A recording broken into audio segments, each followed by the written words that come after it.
अस्सलाम वालेकुम नाज़रीन, प्रोग्राम है आपकी आवाज़। यकूब साहब इटली से कुछ कहना चाहेंगे, सुनते हैं। जी सर, क्या कहना है? ਅੱਜ ਜਨਾਬ ਕਹਿਣਾ ਕੀ अर्ज नहीं करनी है अर्ज करो जी। ਕਿ ਇਹ ਜਿਹੜਾ ਤਮਾਸ਼ਾ ਲੱਗਿਆ ਨਾ ਪਾਕਿਸਤਾਨ ਦੇ ਮੈਨੂੰ ਸੁਣਦੇ ਵੀ ਤਕਰੀਬਨ ਇਸ ਗੱਲ ਨੂੰ ਕੋਈ 10 ਸਾਲ ਤੋਂ ਹੋ ਹੀ ਗਏ ਨੇ ਕਿ ਚੀਫ ਆਫ ਆਰਮੀ ਸਾਡੀ ਮਰਜ਼ੀ ਦਾ, ਚੀਫ ਆਫ ਆਰਮੀ ਸਾਡੀ ਮਰਜ਼ੀ ਦਾ, ਚੀਫ ਆਫ ਆਰਮੀ ਸਾਡੀ ਮਰਜ਼ੀ ਦਾ। ਉਹ ਇਹ ਦੱਸੋ ਮੈਨੂੰ, ਇੱਕ ਅਦਾਰਾ ਹੈ, ਉਹ ਇੱਕ ਕਾਨੂੰਨ ਦੇ ਤਹਿਤ ਚੱਲਣਾ ਚਾਹੀਦਾ। ਸਾਡੇ ਮੁਲਕ ਤੇ ਮਜ਼ਾਕ ਬਣੇ ਇੱਕ 2 ਟਕੇ ਦਾ ਆਦਮੀ ਹੈ ਬਾਜਵਾ, ਇਹਨੇ ਫੜ ਕੇ ਮੁਲਕ ਨੂੰ ਤਬਾਹੀ ਦੇ ਕਿਨਾਰੇ ਲੈ ਆਂਦਾ। 6 ਸਾਲ ਹੋ ਗਏ ਨੇ ਇਸ ਬੰਦੇ ਨੂੰ, ਜਿੱਦਾਂ ਇਤਨਾ ਨੁਕਸਾਨ ਮੁਲਕ ਦਾ 75 ਸਾਲ ਚ ਨਹੀਂ ਹੋਇਆ ਜਿੰਨਾ ਇਸਨੇ 6 ਸਾਲ ਚ ਕਰ ਛੜੇ। ਹਰ ਜਿਹੜਾ ਇੱਕ ਸਾਡਾ ਮਤਲਬ ਕਹਿਣ ਦਾ ਕਿ ਅਦਲੀਆ ਤੇ ਇੱਕ ਆਰਮੀ ਉਹ ਅਦਾਰੇ ਨੇ ਦੋ ਜਿਹੜੇ ਇਸ ਮੁਲਕ ਦੇ ਥੰਮ ਨੇ, ਔਰ ਇਹਨਾਂ ਥੰਮਾਂ ਨੂੰ ਚਲਾਉਣ ਵਾਸਤੇ ਕਮ ਅਜ਼ ਕਮ ਇਹਨਾਂ ਨੂੰ ਕੰਮ ਠੀਕ ਕਰ ਲੈਣੀ ਆ। ਗ੍ਰਹਿ ਕਮਿਸ਼ਨਰ ਉਹ ਜਿਹੜਾ ਇੱਕ ਤੀਜਾ ਅਦਾਰਾ ਹੈ, ਉਹ ਇੱਕ ਬਿਲਕੁਲ ਅੱਧੂ ਹੀ ਟੱਪ ਗਏ ਆ ਉਹਨਾਂ ਤੇ। ਉਸ ਬੰਦੇ ਨੇ ਤੇ ਇਨਸਾਨੀਅਤ, ਉਹਨੂੰ ਤੇ ਇਨਸਾਨ ਕਹਿਣਾ ਵੀ ਬੜੀ ਜ਼ਰੂਰਤ ਹੋਈ ਨੇ ਇਨਸਾਨੀਅਤ ਦੀ।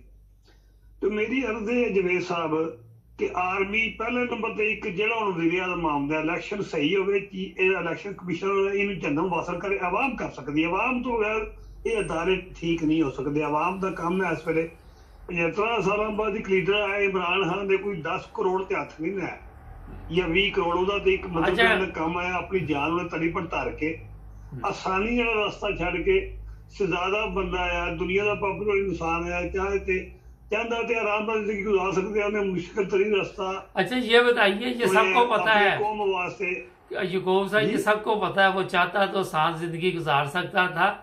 ये क्यों नहीं करते कि 3 चीफ ऑफ आर्मी स्टाफ रख लें, एक नून लीग वाले रख लें, एक जरदारी रख लें, एक ये 4 रख लें, एक फजलू रख लें, एक Imran Khan, 4 chief of army staff अपने अपने लगा लें, तो फिर नहीं चलेगा मुल्क। नहीं इस तरह नहीं चलेगा जवेद साहब। मैं तो हकीकत सच्ची गल दसा, आवाम अमल करे या ना करे होना वही है जो मेरे रब नूं मंजूर है। दुनिया दे फिरौन जो मर्जी पे सोचण, लेकिन हकीकत जिहड़ी गल है ना वो ये है कि जिहड़ा भी चीफ आर्मी स्टाफ आवे ओनू दौराने मुलाजमत खाओ किसे मसलक दा, खाओ खाओ सुन्नी है, खाओ हवाबी है, खाओ सिख है, खाओ हिंदू है, लेकिन है वो पाकिस्तानी वतन नाल मुहब्बत करता है। उस चीफ ऑफ आर्मी ਨੂੰ ਇਹ ਹੋਣਾ ਚਾਹੀਦਾ ਕਾਨੂੰਨ ਦੇ ਮੁਤਾਬਕ ਉਹ ਵਜ਼ੀਰ ਆਜ਼ਮ ਦਾ ਮੁਲਾਜ਼ਮ ਹੋਵੇ। ਇੱਕ ਜਦ ਤੱਕ ਉਹਦੇ ਕੋਲ ਵਜ਼ੀਰ ਆਜ਼ਮ ਕੋਈ ਮਸ਼ਵਰਾ ਨਹੀਂ ਮੰਨਦਾ, ਉਹਨੂੰ ਕੋਈ ਜ਼ਰੂਰਤ ਨਾ ਕਿਸੇ ਸਿਆਸਤਦਾਨ ਦੇ ਘਰ ਜਾਏ, ਖੁਫੀਆ ਮਿਲੇ, ਕਿਸੇ ਅੰਬੈਸੀ ਵੀ ਜਾਏ ਜਾਂ ਉਹਨੂੰ ਕੋਈ ਅੰਬੈਸੀਡਰ ਗੈਰ ਮੁਲਕੀ ਕੋਈ ਜੀਆ 'ਚ ਕੋਈ ਦਾਖਲ ਹੋ ਜਾਏ, ਉਹਦੀ ਸਜ਼ਾਏ ਮੌਤ ਹੋਣੀ ਚਾਹੀਦੀ ਚੀਫ ਆਰਮੀ ਸਟਾਫ ਦੀ। ਉਹ ਕਿਸੇ ਨੂੰ ਮਿਲੇ, ਉਹਨੂੰ ਕੋਈ ਬੰਦਾ ਮਿਲੇ, ਉਹ ਕਿਸੇ ਮੁਲਕੀ ਟੂਰ ਤੇ ਨਾਲ ਜਾਏ, ਉਹ ਕਿਸੇ ਦੂਜੇ ਮੁਲਕ ਕੱਲਾ ਜਾਏ, ਉਹਨੂੰ ਕੋਈ ਹੱਕ ਹਾਸਲ ਨਹੀਂ ਕਿ ਗੌਰਮੈਂਟ ਦਾ ਜਹਾਜ਼ ਇਸਤੇਮਾਲ ਕਰੇ ਜਦ ਤੱਕ ਉਹਨੂੰ ਰਿਆਜ਼ ਨਾ ਕਵੇ, ਵਰਨਾ ਇੱਕ ਕੁੱਤਾ ਖੂਹ ਚ ਹੀ ਰਵੇਗਾ। ਇਹ ਯਾਦ ਰੱਖੋ नहीं, लेकिन वो कुत्ता जब तक कुछ नहीं करते कुत्ता खूह पाक नहीं होना। अच्छा ये बताइए कि वो तो खुद अमेरिका जाते हैं मिलने के लिए, तो आप कहते हैं कि उसको मिलने ना आए। अमेरिका में जाके वो जब तक नहीं मैं मिले। यही अर्ज करना कि जवेद साहब मैं गल गलत की तो कहो यकूब तेन गल करना कसम नहीं है, तेन पता नहीं गल करना मैं सही की गलत, पहले दस मेरी गल जवाब दे। लेकिन सर गुजारिश ये कि चीफ ऑफ आर्मी स्टाफ तो हमारा होता ही नहीं है पाकिस्तान का, वो तो होता ही किसी और मुल्क का है। तो जब तक अपने मैं वही गल करना पिया, मैं जवेद साहब होने की गल पे करना भी ये गल नूं खत्म करना है या नहीं है करना। कुत्ता खूह चुकना है, कुत्ता खूह च ही रहना है। यहाँ पे शहबाज शरीफ साहब आए हुए हैं और एयरपोर्ट पे प्लेन खड़ा है जिसका मुझे पता चला कि 1 घंटे का पता नहीं 1000 पाउंड पड़ रहा है, और इधर वो पिकनिक मना रहे हैं फैमिली के साथ। चीफ ऑफ आर्मी स्टाफ पता नहीं चले गए वापस के नहीं, वो तो अपने इस तरह जहाज लेके फिर रहे जैसे उनके बाप के प्लेन है, जहाँ मर्जी चले जाते हैं, और फैसले यहाँ इंग्लैंड में हो रहे चीफ ऑफ आर्मी स्टाफ के। तो आप किस तरह मुल्क को तब्दील कर सकते हैं जब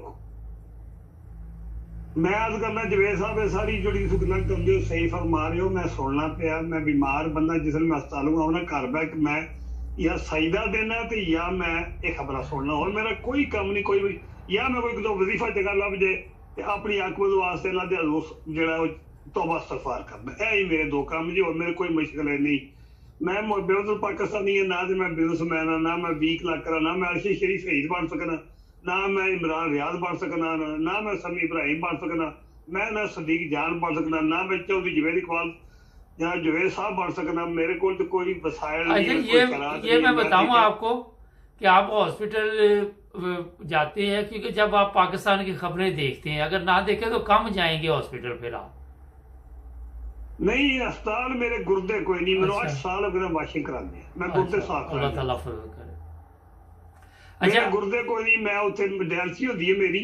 मैं इंग्लैंड भी एक दफा गया तो महीना रहा, मेरे भतीजे मेरे भरा उत्थे, मैं उन्नी जाता इस वास्ते कि उत्थे हुण कानून बन गए कि पहला इतला करनी पैंदी है, डॉक्यूमेंट भेजने पैंदे कि वो हर जिहड़ी बंदे ते गुर्दे नाल ओहदी जिहड़ी बीमारी है ओहदी वक्खो मशीन लगदी है, वक्खो दवाइयां लगदियां। मैं होर कोई अस्पताल नहीं जाता, मैं अस्पताल जाना हफ्ते 3 दफा मतलब लाजमी गुर्दे सफाश कराने। ये फ्री होंदे ने इत्थे? ਜਾਂ ਇੱਥੇ ਇਟਲੀ ਫ੍ਰੀ ਹੁੰਦਾ ਨਾ, ਉਹ ਟਾਪ ਦਾ ਇਲਾਜ ਹੁੰਦਾ ਇਟਲੀ ਦਾ। ਤੇ ਉਹ ਮਤਲਬ ਗੱਲ ਹੈ, ਮੈਂ ਸੋਮਵਾਰ ਨੂੰ ਤੇ ਬੁੱਧਵਾਰ ਨੂੰ ਤੇ ਜੁਮੇ ਵਾਲੇ ਦਿਨ, ਹੁਣ ਮੈਂ ਉਹਨੂੰ ਕਹਿੰਦਾ ਮੇਰੀ ਟਰਨ ਬਦਲੀ ਕਰੋ ਕਿਉਂਕਿ ਮੈਂ ਜੁਮਾ ਨਹੀਂ ਪੜ ਸਕਦਾ, ਇਸ ਵਾਸਤੇ ਉਹਨਾਂ ਨੇ ਲਾਈ ਹੈ। ਤੇ ਉਹ ਮੈਨੂੰ ਰਾਣੀ ਆਦੀ ਹੈ ਜਿਸ ਵੇਲੇ उनको ਮਰੀਜ਼ ਬਦਲ ਦੇਣਾ। ਮੈਂ ਕਿਹਾ ਮੇਰੀ ਮੰਗਲ ਜੁਮਰਾਤ ਤੇ ਹਫਤਾ ਕਰੋ ਕਿਉਂਕਿ ਜੁਮਾ ਮੇਰੇ ਕੋਲ ਨਹੀਂ ਪੜ੍ਹ ਹੁੰਦਾ ਤੇ ਜੁਮਾ ਨਾ ਪੜ। ਕਿੰਨੀ ਦੇਰ ਲੱਗਦੀ ਹੈ, ਕਿੰਨੀ ਦੇਰ ਹਸਪਤਾਲ ਲੱਗਦੀ ਹੈ? 4 ਘੰਟੇ ਲੱਗਦੇ ਨੇ। ਅੱਛਾ, ਤੇ ਕਿੰਨੀ ਦੂਰ ਹੈ ਹਸਪੀਟਲ ਇਥੋਂ? ਇੱਥੋਂ ਮੇਰੇ ਘਰੋਂ 7 ਮਿੰਟ ਦੂਰ ਵੱਡਾ ਹਸਪਤਾਲ ਜਿਹੜਾ ਬੇਸਰੀ ਟਾਪ ਨਜ਼ਦੀਕ ਹੀ? ਜਾਂ ਬਿਲਕੁਲ ਨਜ਼ਦੀਕ ਹੈ। ਆਪਣੀ ਗੱਡੀ ਤੇ ਜਾਣਾ ਕਿ ਗੱਡੀ ਆਉਂਦੀ ਹੈ ਹਸਪਤਾਲ ਦੀ, ਉਹ ਸਵੇਰੇ ਅਸੀਂ ਕਦੇ 2 ਹੁੰਦੇ ਆ ਬੰਦੇ, ਕਦੇ 3, ਕਦੇ 1। ਜਿਉਂ ਹੁਣ ਕੱਲ ਇੱਕ ਬੰਦਾ ਮੇਰੇ ਨਾਲ ਦਾ ਫੌਤ ਹੋ ਗਿਆ ਤੇ ਉਹ ਆ ਰਿਹਾ ਵੀ 6 ਮਹੀਨੇ ਬਿਮਾਰ, ਸਿੱਖਾ ਇੱਕੋ ਗੱਡੀ ਜਿਹੜੀ ਸ਼ਹਿਰ ਦੀ ਹੁੰਦੀ ਹੈ ਤੇ ਉਹ ਫਿਰ ਜਿਹੜਾ ਬੰਦਾ ਘੱਟ ਜਾਂਦਾ ਲੇਕਿਨ ਉਹਨਾਂ ਲਾਜ਼ਮੀ ਉਸ ਟਾਈਮ ਤੇ ਜਿਹੜਾ ਬੰਦੇ ਨੂੰ ਚੁੱਕਣਾ ਪਵੇ, 1 ਹੋਵੇ 2 ਹੋਵੇ 3 ਤੋਂ ਪਰ ਬੰਦੇ ਦੀ ਗੱਡੀ 'ਚ ਪਾ ਸਕਦੇ। ਪਿੱਛੇ ਸੀਟਾਂ ਹੀ 4 ਹੁੰਦੀਆਂ ਨੇ ਕਿ ਜਿਹੜਾ ਬੰਦਾ ਸਾਡੇ ਕੋਲ ਬੈਠਿਆ ਹੁੰਦਾ ਉਹ ਤੱਕਦਾ ਕਿ ਕਿਸੇ ਬੰਦੇ ਨੂੰ ਕੋਈ ਬਿਮਾਰ ਹੋ ਜਾਏ ਦਵਾਈ ਸ਼ਾ ਦੇਣੀ ਹੋਵੇ ਇਸ ਵਾਸਤੇ ਨੇ। ਅੱਛਾ, ਕਰੋ ਪਿਕ ਐਂਡ ਡ੍ਰੌਪ ਤੁਹਾਨੂੰ ਕੀਤਾ ਜਾਂਦਾ, ਹਸਪੀਟਲ ਵਾਲੇ ਖੁਦ ਦੀ ਸਰਵਿਸ ਦੇ ਰਹੇ ਨੇ ਤੁਹਾਨੂੰ? ਗੱਡੀ ਖੜਦੀ ਹੈ, ਮੈਂ ਆ ਗੱਡੀ ਦਾ ਗੱਡੀ ਫ੍ਰੀ ਖੜਦੀ ਹੈ, ਫ੍ਰੀ ਲਿਆਉਂਦੀ। ਅੱਛਾ, ਇਹ ਸਹੂਲਤ ਪਾਕਿਸਤਾਨ 'ਚ ਕਿਉਂ ਨਹੀਂ ਹੈਗੀ? ਇਹ ਗੱਡੀ 7 ਵਜੇ ਸਵੇਰੇ ਜੀ, ਇਹ ਸਹੂਲਤ ਪਾਕਿਸਤਾਨ 'ਚ ਕਿਉਂ ਨਹੀਂ ਹੈਗੀ? ਉਹ ਅੱਲਾ ਨੇ ਪਾਕਿਸਤਾਨ ਦੀ ਕਿਹੜੀ ਗੱਲ ਕਰਦੇ ਹੋ? ਪਾਕਿਸਤਾਨ ਦਾ ਤਾਂ ਯਕੀਨ ਕਰੋ, ਸਾਡੇ ਅਗਰ ਉੱਥੇ ਸਾਡਾ ਵਤਨ ਨਾ ਹੋਵੇ, ਸਾਨੂੰ ਮੁਹੱਬਤ ਨਾ ਹੋਵੇ, ਸਾਡੇ ਮਾਂ-ਬਾਪ ਸਾਡੀਆਂ 7 ਨਸਲਾਂ ਦੀਆਂ ਉੱਥੇ ਕਬਰਾਂ ਨਾ ਹੋਣ ਤੇ ਯਕੀਨ ਕਰੋ ਅਸੀਂ ਆਖੀਏ ਇੱਥੇ ਹੀ ਮਰ ਗਈ, ਇੱਥੇ ਹੀ ਦਬ ਸੜੋ। ਅਸੀਂ ਆਨੇ ਆ ਕਿ ਸਾਡਾ ਈਮਾਨ ਹੈ ਇਹ ਜਵੇਦ ਸਾਹਿਬ ਕਿ ਹਰ ਮੁਸਲਮਾਨ ਕਬਰਸਤਾਨ ਵਿੱਚ ਸੈਂਕੜੇ ਹਾਫਿਜ਼ ਕੁਰਾਨ ਦਫਨ ਹੁੰਦੇ ਨੇ ਔਰ ਸੈਂਕੜੇ ਨੇਕ ਬੰਦੇ ਔਰ ਕੋਈ ਨਾ ਕੋਈ ਸੈਯਦ ਅਲ ਰਸੂਲ ਵੀ ਦਫਨ ਹੁੰਦਾ। ਇਸ ਵਾਸਤੇ ਸਾਡੇ ਕਬਰਸਤਾਨ ਵਿੱਚ ਵੀ ਅਗਰ ਤੁਹਾਡੀ ਔਲਾਦ ਨਹੀਂ ਹੁੰਦੀ, ਨਸਲ ਨਹੀਂ ਚੱਲਦੀ ਤੇ ਜਿਹੜੇ ਬੰਦੇ ਸੁਬਹ ਦੀ ਨਮਾਜ਼ ਪੜ੍ਹ ਕੇ ਕਬਰਸਤਾਨ 'ਚ ਆਪਣਿਆਂ ਔਲਾਦ ਵਾਸਤੇ ਜਾਂ ਬਜ਼ੁਰਗਾਂ ਵਾਸਤੇ ਜਾਂ ਭੈਣਾਂ ਭਰਾਵਾਂ ਨੂੰ ਦੁਆ ਕਰਨ ਆਉਂਦੇ ਨੇ, ਉਹਦੇ 'ਚ ਉਹ ਸਾਰੇ ਮੁਮਿਨਾਂ ਵਾਸਤੇ ਕਰ ਸਕਦੇ। ਅਗਰ ਇੱਥੇ ਜੇ ਫੌਤ ਇਟਲੀ 'ਚ ਹੋ ਜਾਏ ਤੇ ਫਿਰ ਕੀ ਕਰਦੇ ਪਾਕਿਸਤਾਨੀ? ਉਹਨੂੰ ਪਾਕਿਸਤਾਨ ਲੈ ਕੇ ਜਾਂਦੇ? ਸਾਡੀ ਲਾਸ਼ ਪਾਕਿਸਤਾਨ ਨਹੀਂ ਜਾਂਦੀ। ਮੈਂ ਹੁਣ ਨਸੀਹਤ ਕੀਤੀ ਹੈ, ਮੈਂ ਕੁਝ ਵੀ ਕਿਹਾ, ਮੇਰੇ ਬੱਚੇ ਇੱਥੇ ਨੇ, ਮੇਰੀ ਔਲਾਦ ਦਿੱਤੇ ਆ, ਮਾਸ਼ਾਅੱਲਾ ਕਮਾਉਂਦੇ ਨੇ, 7-8 ਹਜ਼ਾਰ ਯੂਰੋ ਖਰਚਾ ਕਰਨਗੇ। ਅੱਗੇ ਤੇ ਫਲਾਈਟ ਫਰੀ ਹੈ PIA, ਚੌਧਰੀ ਸ਼ੁਜਾਤ ਹੁਸੈਨ ਕੀਤੀ, ਲੇਕਿਨ ਹੁਣ ਜਦ PIA ਖਤਮ ਹੈ ਕਿਉਂਕਿ ਜਦੋਂ ਦੌਰ ਇਸ ਵੇਲੇ ਪਾਕਿਸਤਾਨ ਤੇ ਜਜ਼ੀਰੇ ਦਾ ਤੇ ਹਿੰਦੂਆਂ ਦਾ ਦੌਰ ਹੈ। ਤੁਸੀਂ ਇਹ ਜਿਹੜਾ ਜਨਾਬ ਅਲੀ ਇਹ ਬਿਲਾਵਲ ਹੈ ਖੁਸਰੂ, ਕੋਈ ਜ਼ਰੂਰੀ ਨਹੀਂ ਕਿ ਅੱਗੇ ਮਾਂ ਸੁਣਾ ਹੋਵੇ, ਆਦਤਾਂ ਭੈੜੀਆਂ ਹੋਣ।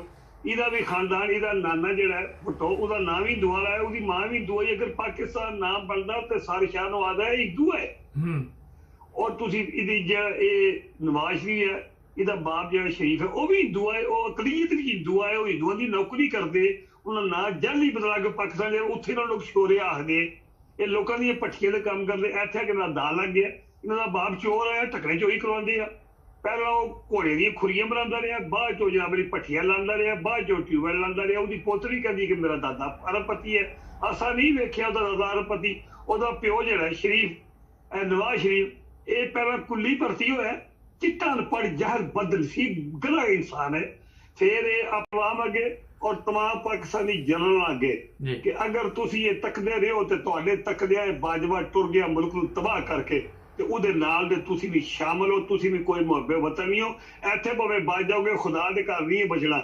ਔਰ ਅਗਰ ਆਵਾਮ ਨੇ ਇਹ ਚੀਫ ਜਸਟਿਸ ਜਿਹੜਾ ਅਸਲ ਬੜੇ ਚੀਫ ਇਲੈਕਸ਼ਨ ਕਮਿਸ਼ਨਰ ਤੇ ਚੀਫ ਜਸਟਿਸ ਤੇ ਜਨਰਲ ਜਿਹੜੇ ਤੱਕਦੇ ਨੇ ਜੋ ਕੋਈ ਆਰਮੀ ਨਾਲ ਹੋਲਦੇ ਆ, ਇਹ ਸਾਰੇ ਮੁਜਰਮ ਨੇ। ਪਾਕਿਸਤਾਨੀ ਆਵਾਮ ਦਾ ਕੰਮ ਹੈ ਇੰਜ ਪਵੋ ਇਸਲਾਮਾਬਾਦ ਔਰ ਅੱਜ ਤੋਂ ਬਾਅਦ ਮਾਰਸ਼ਲ ਜਿਹੜਾ ਲਾਏ ਜਨਰਲ ਕੋਈ ਵੀ ਆਵੇ, ਜਿਹੜਾ ਮਾਰਸ਼ਲ ਲਾਏ, ਮੇਰੀ ਇਸਲਾਮਾਬਾਦ ਤੇ ਪਿੰਡ ਦੀ ਆਵਾਮ ਅੱਗੇ ਇਹ ਅਪੀਲ ਹੈ ਕਿ ਤੁਹਾਡਾ ਕੰਮ ਹੈ ਪਹਿਲਾਂ ਤੁਸੀਂ ਪਵੋ ਟੈਗਾਂ ਨੂੰ ਤੇ ਬਾਅਦ ਵੀ ਦੂਜੀ ਆਵਾਮ ਪਵੇਗੀ। ਮਾਰਸ਼ਲ ਕੋਈ ਵੀ ਤੁਰਕੀ ਵਾਲਾ ਸਾਫ ਕਰੋ, ਬਸ ਚਲੋ ਬਚਦੇ ਹੋ। ਬਹੁਤ ਸ਼ੁਕਰੀਆ ਸਰ, ਥੈਂਕ ਯੂ। ਅੱਲਾ ਦੇ ਵਾਲੇ, ਖੁਦਾ ਹਾਫਿਜ਼। नाज़रीन, ये यकूब साहब थे, अपने ख्यालात का इज़हार कर रहे थे। हमारे चैनल को सब्सक्राइब करें, जुड़े रहे हमारे साथ।